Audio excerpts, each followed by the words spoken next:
Okay, it's going down for real. Yes, please. Hi, everybody. Welcome back. I'm Chris, Alexandra. and we have a special guest for you tonight. Her name is Anne. Hi, Anne. What's up? How's it going? Amazing. Same as earlier.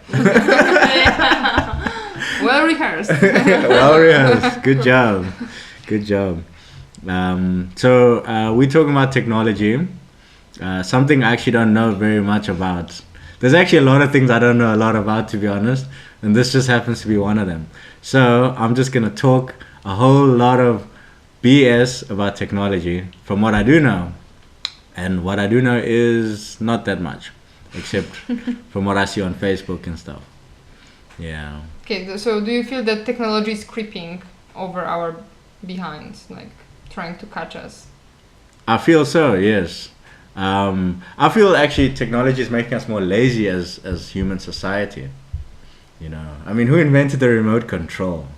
I mean, seriously, like, couldn't the guy just get up and change the channel or switch the TV? Or they're like, no, I gotta upgrade this thing, and I gotta make it more comfortable to chill on the couch.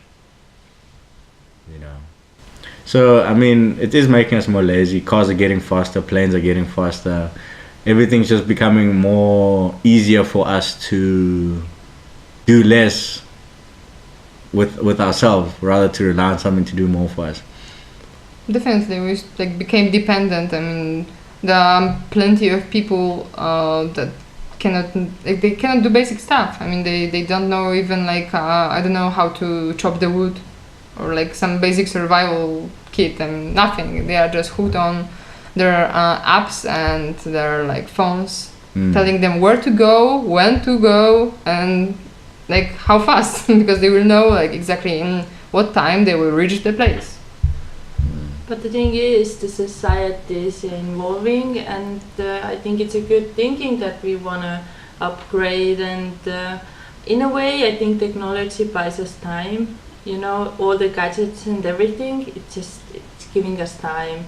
Even cars and everything, and it gives us more opportunities to travel if we have more time. I think that's great. And maybe, we don't know how to chop food, but in Estonia, for example, children know how to program, and I think it's cool. You know? Wow. I'm not saying it's a bad thing. I'm just saying that depends on how we use it, because we can either take advantage out of it and make it for our, let's say, for our advantage, and we can also get lazy, dependent, and brainless. So there are always two ways. Yeah, you actually took the words right out of my mouth, but you said it more articulately.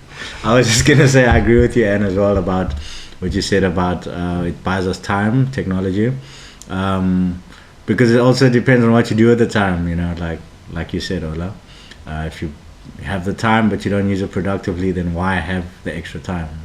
Why not just get up and change the channel instead of picking up the remote control, kind of thing, you know? But yeah.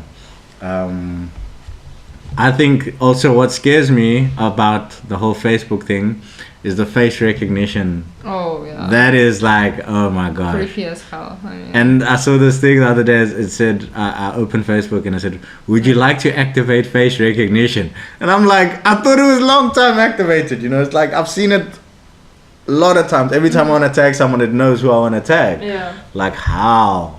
Yeah, Even if the person pulls a funny face or something, it still Yeah. knows who that person is.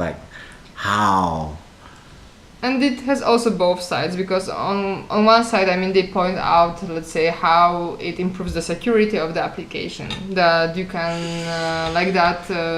see clearly where are you tagged, who tagged you, and trace your any kind of photos that are on Facebook.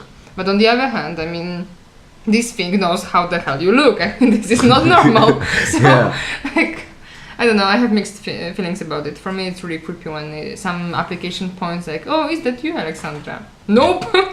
I hope not. I honestly don't care. I think these days it's so easy to hack, and you know, I don't care. I don't have nothing to hide, so. Can you attest to being a certified, I don't want to say hacker, but programmer? Wink wink, nudge nudge. I cannot hack anything, but I think I have friends who can, so I've seen that it's quite easy, Hmm. and yeah. Okay. But you mentioned that kids learn from a young age how to program. Yeah, So- because our government is really into tech, so a lot of money goes to like educate people and into IT and technology in general. Mm-hmm. So that's why I think Estonia is quite tech savvy country. Mm-hmm. Sure. Oh, that's amazing. I mean, I think you mentioned it to me before about how tech savvy they are, and yeah, I didn't know to what extremes or what lengths. I mean, sorry, that they were very tech savvy. Is it true that you guys invented Skype or something? Our programmers developed it, but I think we got the money from Sweden. But still, it's our people who did it. Yeah. Oh, cool. That's nice. Yeah. Yeah. I mean, I'm thinking we had Mark Shuttleworth from South Africa, and he did quite a bit technologically wise, but that's as far as I can think of. I don't know who else. Isn't Musk? Oh, South African. Yeah. I think so. Yeah. Yeah, Yeah. he's- I saw So something you- on so you- Facebook. You guys are good. Don't worry. You're good. I know it sounds terrible, but I saw something on Facebook that he's South African. I was like, Yeah, okay. he is. Yeah, I'm so like out of the times technologically wise. I only know what I need to know. Like if I need to do something technologically, I know how to do it. But everything that I don't need in my immediate attention is so beyond me. I don't even Yeah. know what it's all about. But yeah, I think it's good to like. I used to not care much because I thought like, that's something that I would never be able to like conquer, like programming. Why would I even care about technology? But as the society like uses it so much, I think if you're involved like as a citizen, then you like kind of wanna discuss about those things, and it's good. Hmm. Yeah. Yeah. I mean, it's nice that people are actually taking the initiative to do more technologically wise. I mean, there was a show I remember watching when I was very young. It was called Beyond 2000. Whoa. I don't know. It's probably like What before is your beyond guys. 2000? It was like before your guys' time. I mean, I'm not gonna reveal my age, but you know. Are you it- kidding me? I'm from 90s. Well, Chris is not. Okay, so anyway, the show was about what's gonna happen after the year 2000, basically. Yeah. And they were like showing about phones where you could actually see the person's face while you talk to them, and they were talking about what else? There was like so much stuff. It was like a show just dedicated to the future, and like I think everything on that show has pretty much come true. Everything that I can remember, anyway. And it's just quite amazing because how did they know? I mean, I understand like technology is designed early on, and then they only release it a few years later, but how did they know to tell it on TV? Oh, well, I mean, those were forecasts. I mean, there was no, like, probably nothing was sure, but they knew where the technology is aiming. And first it's design, but then you have to develop the technology, and it takes sometimes more than a few years only. So, you know, the ideas sometimes are like, even, I don't know, from 50 years ago. I mean, there is still this fantasy about floating cars, right? I mean, yes, I know that we kind of get to that point and we can make it, but it doesn't pay off. It's just too expensive. So we kind of got to the point where this technology is available in a way, but on the other way, it's completely out of our reach. Yeah. Yeah, it's a whole nother can of worms. I got some input to put on that, but I'm not going to use it on this episode, purely because it's very controversial. Anyway, I'm just going to slice my words right there. There's something I was going to say now.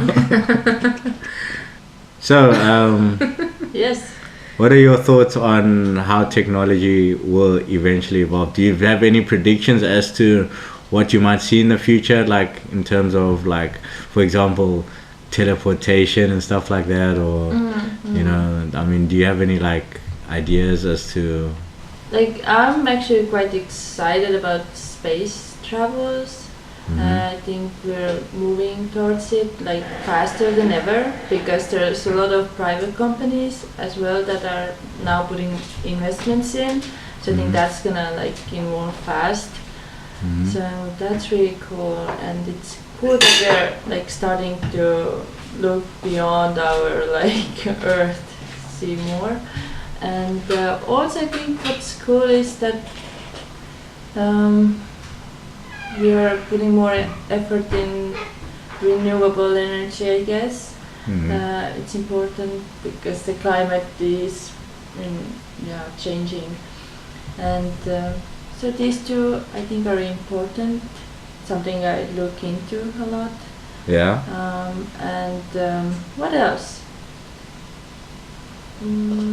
I'm excited about my country in a way that like how it's gonna evolve because they're trying out a lot of things technology-wise. Like they wanna do Estcoin, which is like cryptocurrency. Oh, We right. already have e-governments and e-residency, so it's interesting. You never know how those things in the end go. Right now, it's been quite good for us. Hope it works out, and Wow, so much happening. no. I feel like I've been so in the dark about everything, but yeah. But yeah, I think that's all the time we have for today's show. It was so great having you on board, Anne. Oh, Nice no to hear. problem.